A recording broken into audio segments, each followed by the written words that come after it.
Not on.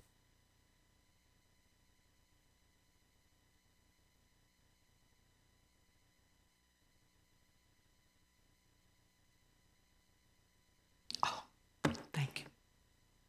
Good evening, everyone. Thank you for joining us for our first educational finance meeting of the season. I would call this meeting to order. The Durham District School Board acknowledges that many Indigenous nations have long-standing relationships, both historic and modern, with the territories upon which our school board and our schools are located. Today, this area is home to many Indigenous peoples from across Turtle Island, North America.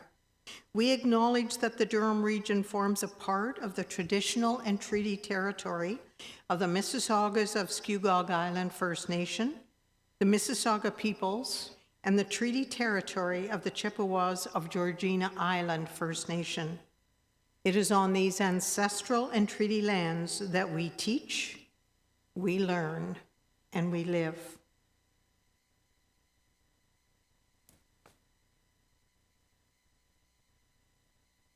We welcome everybody to our first public meeting. In accordance with our policies and procedures, we expect a safe and respectful environment for all participants. That includes staff, board members, and guests. Everyone is expected to be respectful and to not interrupt the meeting proceedings.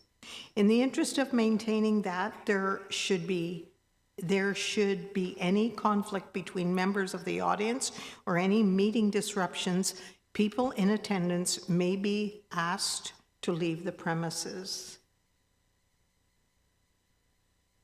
Are there any declarations of conflict of interest? Seeing none, we'll move to a motion to approve the agenda, but we do need to amend the agenda because Jessica Wells, representing SEAC, is not here, and instead we are replacing Jessica with Eva Kyriakides, and I'm asking somebody to vote to approve the amended agenda. Kelly, thank you very much. All in favor? Thank you.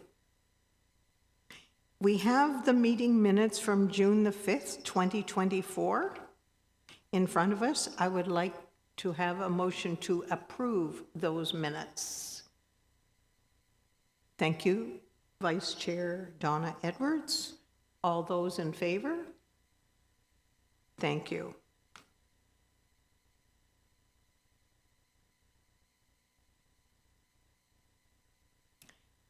We will now be moving to public deputations. In accordance with the terms of the bylaws, the Durham District School Board welcomes presentations by individuals and by groups. And tonight we have 2 presentations. Should a presentation approach the time limit of 5 minutes, the presenter will be notified and will be requested to conclude the presentation to provide sufficient time for questions from our committee members. Presenters are reminded that the focus of their presentation should reflect their submitted materials. I would first like to welcome 2 guests, Carrie Bovair and Christine Brown, and they are here representing CUPE. Once you have finished your presentation, trustees will be given time to ask you questions for clarification, and whenever you are comfortable, go ahead, please do. Thank you.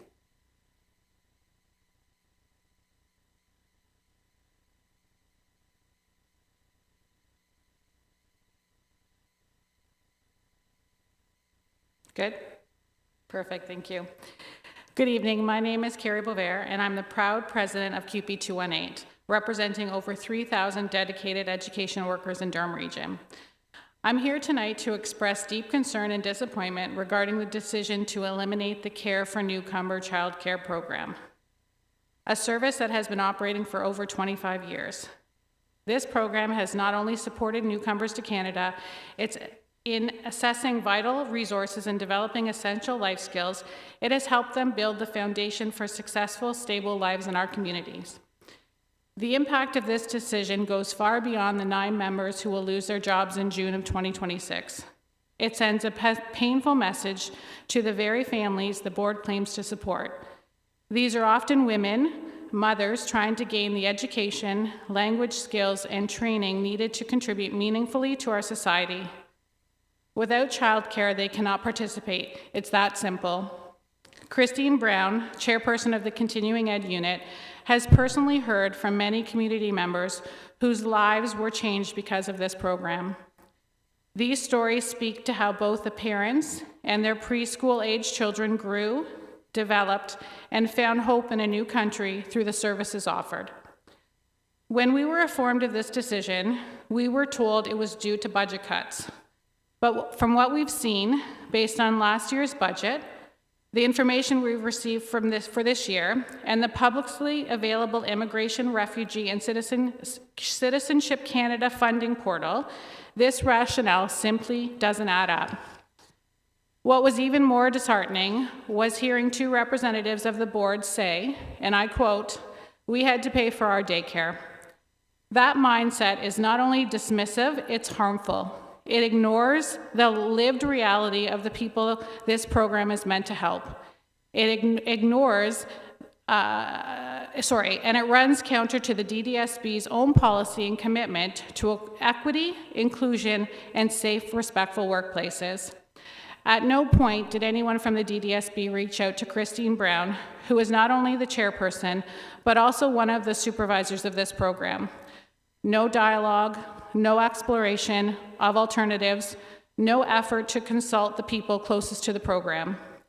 I urge you, as trustees elected to represent our communities, to ask the tough questions.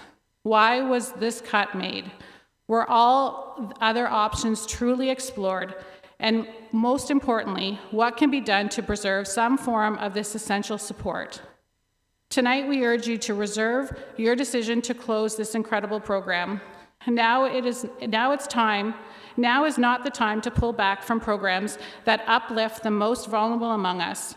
We should be growing as a school board, not retreating. It is up to all of us to stand up for the rights of these newcomers, primarily women who are trying to build better lives for their families. They deserve better. Thank you for your time and your commitment to doing what's right. Hi, my name is Christine Brown, and I stand before you today to express deep concern over the planned elimination of the Care for Newcomer Children program by 2026. This program is more than just a service. It is a vital support service system for newcomer families, enabling parents to attend linked classes with peace of mind, knowing their children are in a safe and nurturing environment. For 25 plus years, this program has been a lifeline for countless newcomer families, providing essential childcare support while parents take critical steps to integrate into Canadian society. For many, it has meant the difference between accessing education, securing employment, and building a stable future, or being left behind. Denying them access to a critical settlement support service sends a troubling message about the Durham District School Board's commitment to an inclusive education system, and that the needs of our most vulnerable newcomers are not a priority. This service undeniably empowers them to build successful, productive lives in Canada.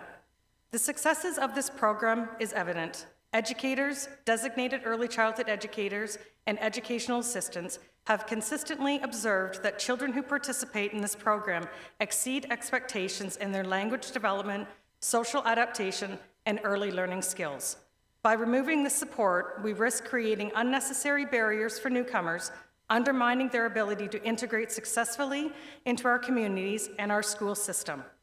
It's disheartening that the Durham District School Board is choosing to prioritize a newly implemented orientation class, especially after significant childcare layoffs were seen in June of 2024. What's more troubling is that this program is continuing while the Care for Newcomer Children childcare program is being eliminated. Prioritizing an orientation class over accessible childcare ignores the real barriers newcomers, especially women, face when trying to participate in English classes. Without childcare, many won't be able to attend at all. The concept that additional online classes will be made available assumes that newcomers, often juggling settlement challenges, trauma, and caregiving, can somehow engage meaningfully at home, which just isn't realistic without support. And the idea that families can simply utilize traditional childcare ignores the high cost, long wait lists, and the fact that many have not established relationships or networks to find trusted care.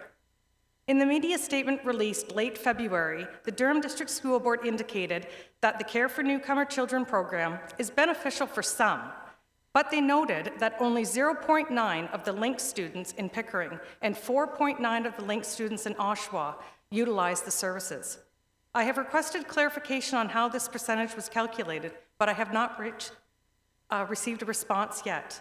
To clarify, due to staffing reductions in 2024, and the requirement of both programs to comply with government regulations regarding staff-to-child ratios, the Pickering location is only permitted to have 21 children out of the 24 outlined in their contract.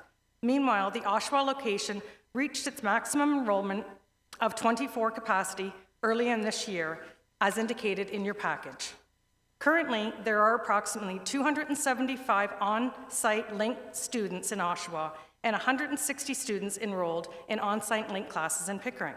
Respectively, it is a misrepresentation of data when student enrollment figures far exceed the contracted enrollment numbers for Care for Newcomer Children programs.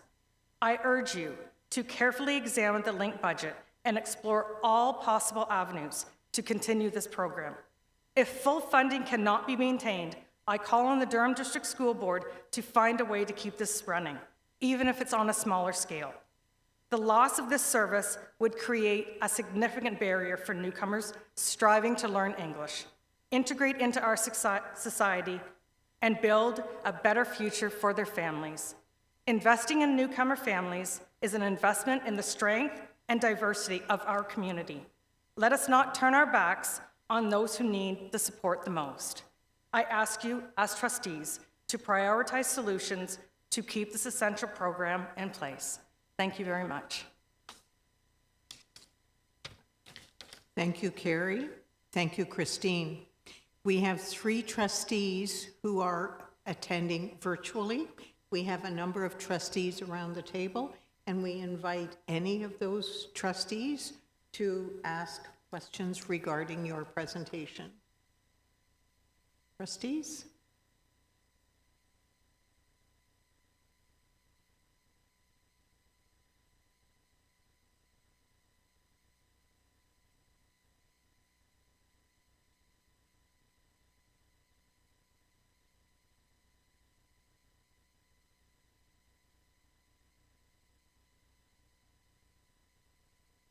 It's on, but I haven't been recognized yet, so I don't. Okay, it's going to be Donna Edwards. No, well, It'll be Deb Oldfield. my mic Okay. is on, so we might as well go with it. Why don't we do Okay. that? Okay. So, I agree wholeheartedly that it is sort of counterintuitive that federal funding would be cut for programs like this, given, especially for an area like Durham where we're seeing an increase in newcomers. I guess the challenge for us is trying to figure out how to find money in the budget for that and a way to deliver the same services, because there are a number of people who are going to be asking us to consider their needs when we look at the budget. And there are a lot of important things that we need to consider. I think, and not to put you sort of under pressure on the spot in the moment, it's certainly something you could answer as a follow-up, maybe you write to trustees, but what I would be interested in are some of the thoughts you have on possible alternatives. I would really like to see that from you, and that way we could take a look at that when we're considering it. I don't know that it means that it's possible, but I certainly feel like I would be better informed about what some of the things are we could look at. So if that's something that you'd be prepared to do, I would love to see that. Thanks.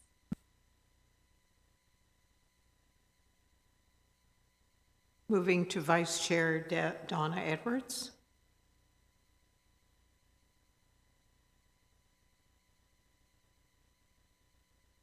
Thank you. I concur with some of the comments that it would be from Trustee Oldfield. My question is more, again, is that it's my understanding around, as far as funding, that the funding comes from immigration, as you mentioned in your presentation, Immigration, Refugees and Citizens Canada. I just, a question for you. Have you actually approached them to talk about the funding?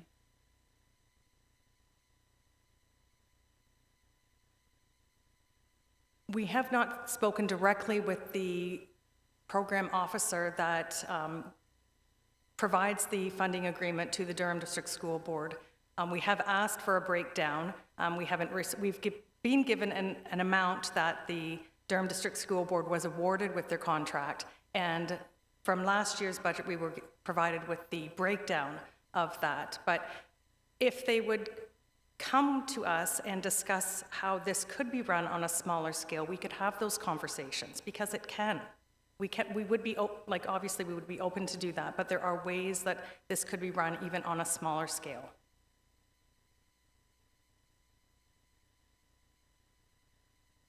Are there further comments or questions?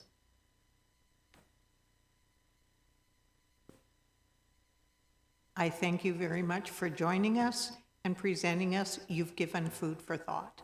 Thank you. Thank you.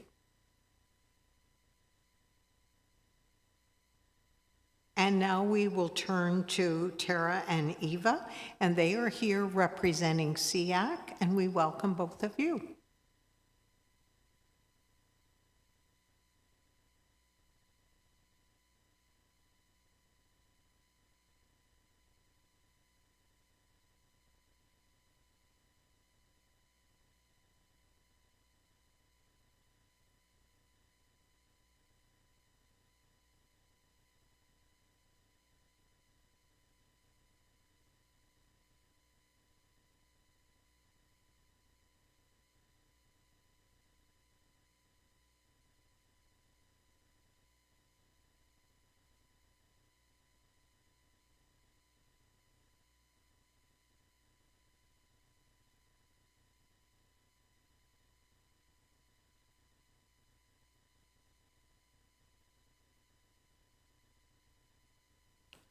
Thank you, everyone. Good evening. My name is Tara Cully. I am the Vice Chair of SEAC and the representative for the Durham Down Syndrome Association. Hi, I am Eva Kyriakides. I am the Chair of SEAC and the representative for the Association for Bright Children. So as you can see in the presentation, we'd like to talk to you about some of the concerns that we would like to provide as food for thought for this upcoming budget cycle for 2025. Just going through some guiding principles. All students can succeed. Through the Education Act on Special Education and regulations made under that act, require the school boards provide exceptional pupils with special education programs and services that are appropriate, highlighting their strengths and support for their needs. That includes the Board of Trustees has an obligation to ensure that our most vulnerable students receive the necessary services and supports, lead them to opportunities for joy, choices, and success. Additionally, the Ontario Human Rights Commission requires that we acknowledge, honor, and respect and value each student within the system, including honoring neurodiversity, differing abilities, disabilities, and intersecting identities, to provide equitable opportunities to succeed through inclusive practice, individualized plans, and accessible resources.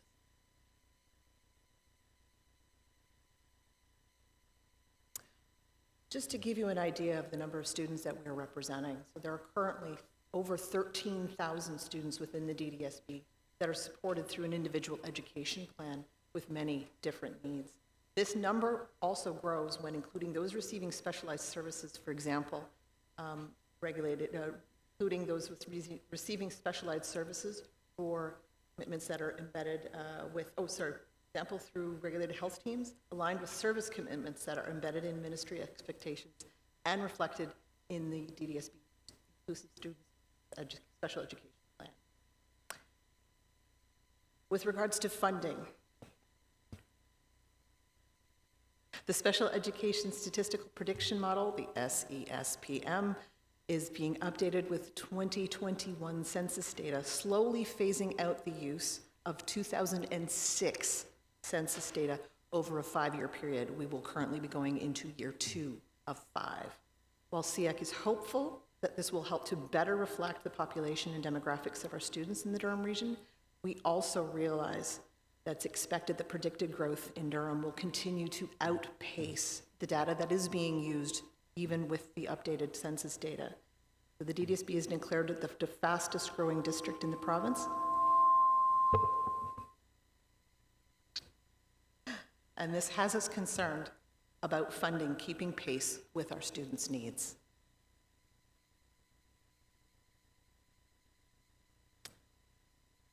We also wish to highlight that systemic ableism and other forms of discrimination are deeply embedded within the education system and structures.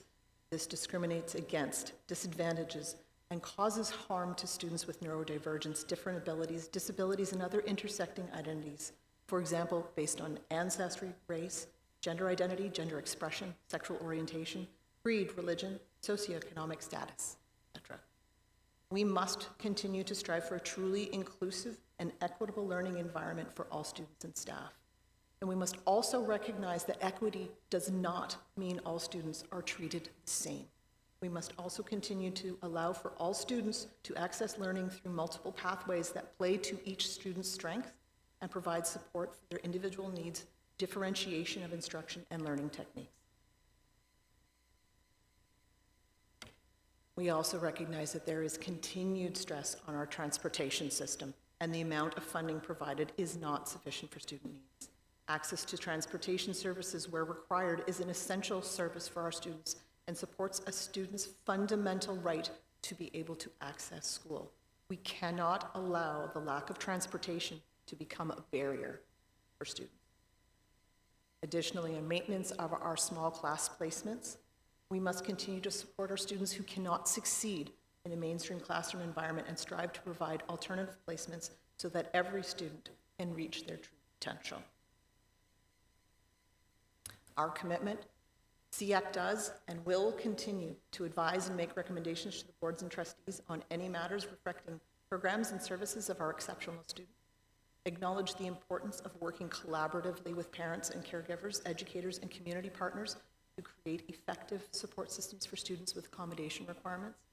And we will request its members work with their respective provincial organizations to lobby the government to effect positive change.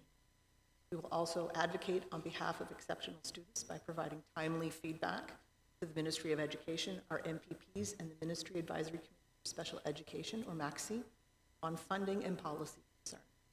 We also remain committed to supporting and advocating for an inclusive educational experience where all students, regardless of their individual challenges, can be successful.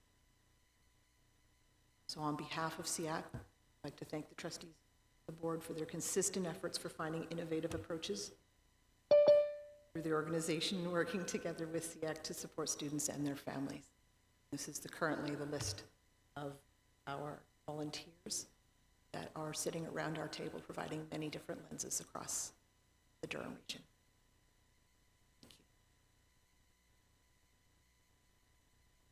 Thank you, Tara and Eva. Do we have questions? Do we have comments for our guests? Vice Chair Edwards.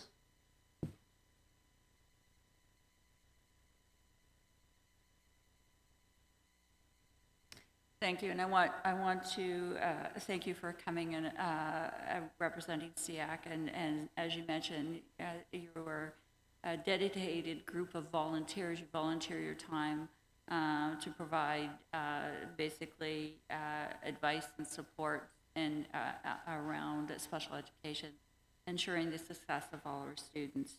I can just say, you know, I understand the concerns. I sat on SEAC. still sit on SEAC, but I understand your concerns, but it also concerns me just that, the recent report on Ontario government spending trends that was just released from the Financial Accountability Office specifically said, even though, education is the second highest sector or portfolio within the government, basically, if we look at spending trends, education, total spending of the government budget has declined from 24.8% in 1990 to 91 to 18.8% in 2023 to 24. So again, education funding provided to boards have basically decreased over of the total government spending. The other thing, again, is we have to note is that we have the privilege, again, out of one of the financial reports, the board has a privilege of being the board that receives the lowest per student core education funding, basically second lowest as far as all the boards across the province. So it's a really, really stark fact that we're a growing board, as you said, and yet our funding is one of the lowest per student, which we have to deal. And that's, when they're talking about that includes the special education funding that we get. I can also say that the DDSB, again, is the lowest in receive funding per student in the allocation of REP's funding, which was previously called PPFs, the priority funding, so, special purpose priority funding. Again, we are the lowest, and yet we are, again, one of the highest growth boards. So I concur with some of the concerns, so we'll be making it difficult when we look at our budget to ensure that we continue to support students, but we will continue to do the best we can.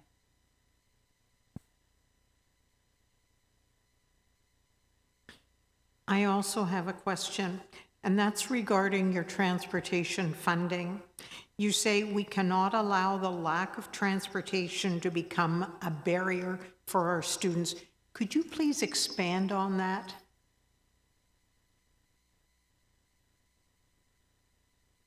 Sure, thank you. So essentially, right to an education, a child must actually be able to attend school in order to be able to access school. There are many students that would be unsuccessful trying an online version of schooling. So if they are unable to get to school, how do parents get their children to school? There's many different issues with trying to get their children to school. They have childcare issues, they have transportation issues, they have to work, they're doing shift.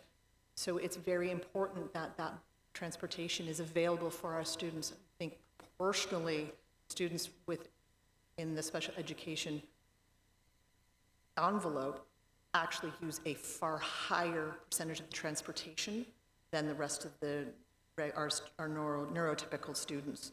I don't quite know the numbers, but it's quite a disproportionately high number, just simply because of the differing needs and abilities of children needing to get to school. Without them being able to get on a bus, they cannot attend school. What would your recommendation then be? Go ahead. Sorry, I was just going to add to that. And for some of these children, getting on that transportation means they need a small, bus as opposed to a large school bus, because for some of these children, the large school buses are not appropriate for their needs. They struggle with that kind of environment. So that is another consideration as well. So your point is we need more small school buses, and we need to provide a service to some students who are not receiving that service. We need to maintain the current status of allowing students to be able to attend school. If that is elimination of small buses that now children are being asked to go on a large 75-passenger bus where they're unable to be successful to do that. That becomes a barrier for them to get to school. Now, what do the parents do? They can't walk, a child can't get to a bus stop in the middle of the neighborhood when they're used to being picked up at their front door.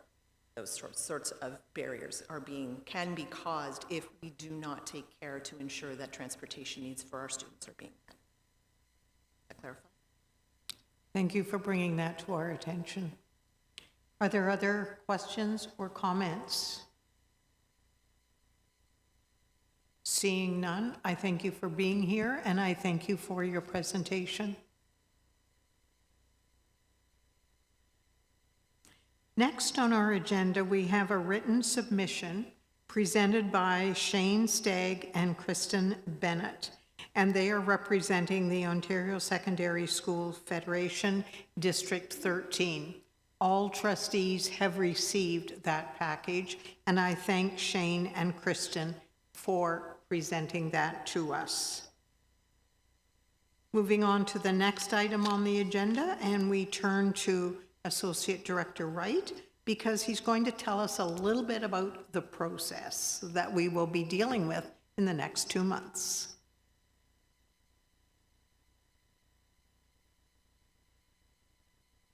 Thank you very much, Madam Chair. Good evening, everybody.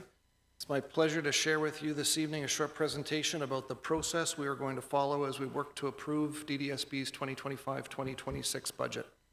This presentation will provide you some background, highlight the pathway, the purpose, and the roles and responsibilities of those involved.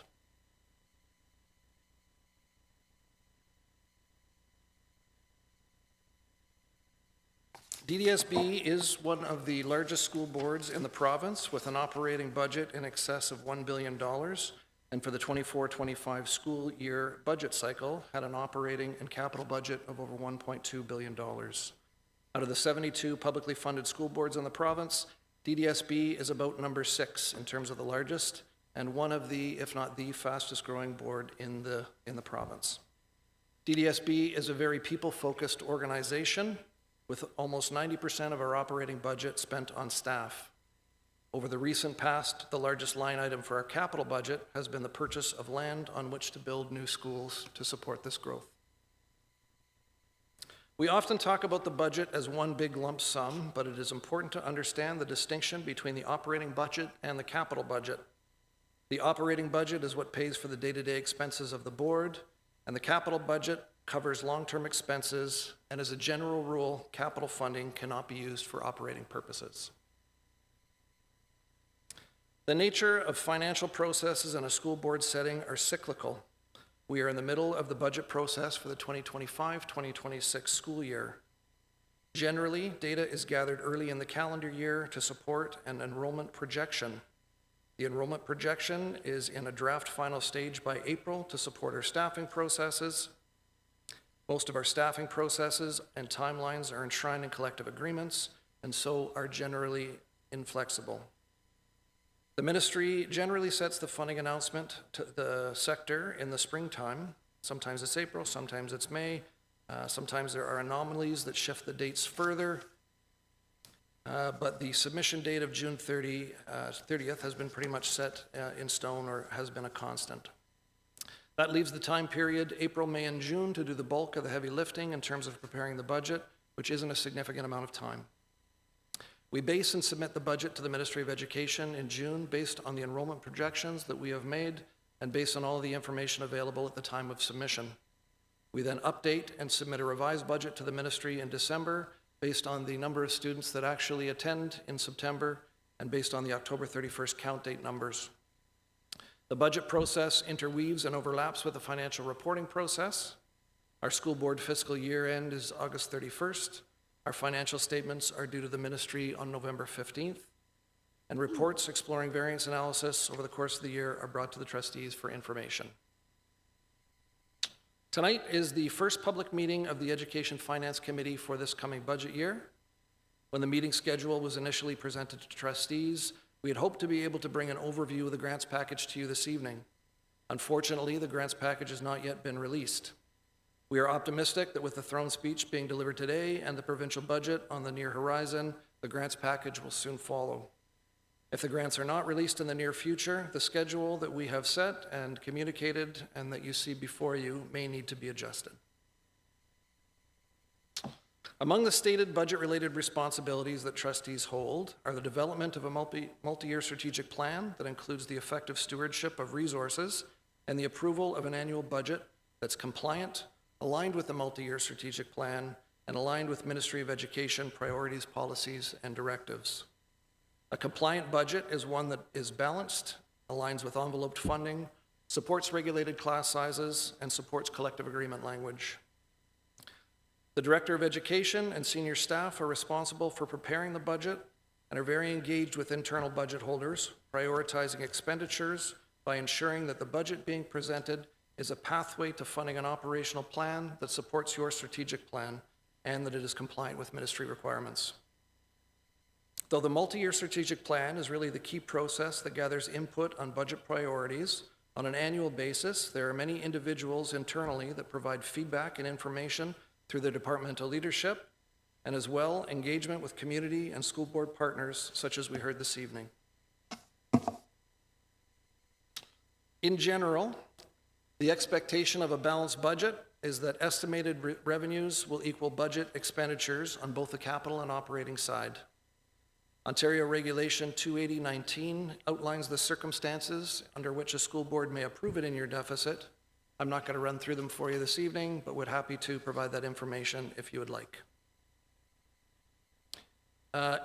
So when we bring budgets forward to you, we focus on expenditures. If you think back to the last couple of budgets that you have participated in as trustees, I think you'll recall that the bulk of our discussion has been about where we're spending our money rather than where we're getting our money.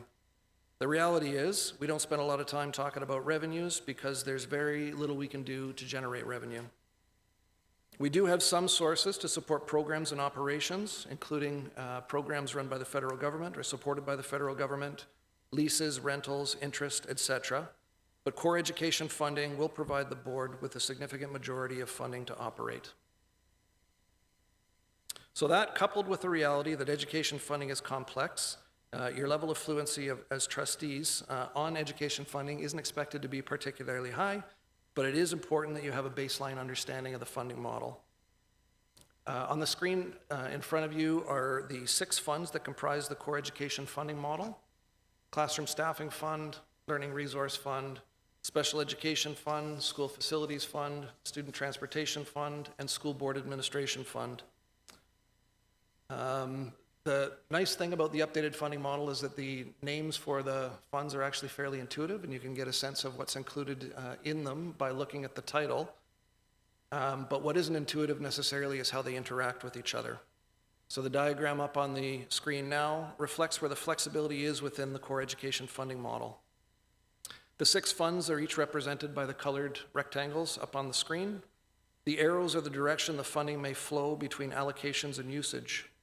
Special education is often used as an example of an enveloped fund.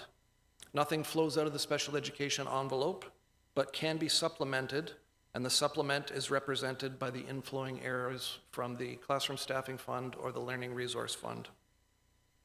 The funds in Group B can be used to supplement expenses in Group A, and the funds from Group A can be used to supplement expenses related to Group B. So we're gathering information to inform and build our expense budget now. When the government releases the grants package, we will align our budget priorities with funding and present trustees with a compliant budget for your consideration. Because of the timeline, the process necessarily moves quickly. There is information available to each of you to support you through this process, so please don't hesitate to reach out to Trustee Morton or Trustee Edward as our Chair and Vice Chair of the Education Finance Committee, to Trustee Brown as Chair of the Board, to Director Williams-Taylor, to myself. In addition, there is more detail about much of what was included in this presentation in the 2024-2025 budget book, which you all received and can find on the budget and financial statement of, section of our website. Happy to answer any questions that you may have, Madam Chair. Thank you, Associate Director Wright. Comments or questions for Associate Director? Trustee Oldfield. Thank you. I have two questions. The first one is, you said as a general rule that money can't be spent from the capital budget for operating costs. That sort of sounds to me like the general rule, but that there might be exceptions. And if there are, I'd be interested in what exceptions there are. Say a general rule, but it's kind of a rule. So when we receive money for capital, we really can't spend it on operating. It's a smaller bucket, and it is targeted to capital expenditures, which are a priority of the ministry. So money can flow out of the operating bucket into the capital bucket, but not the other way.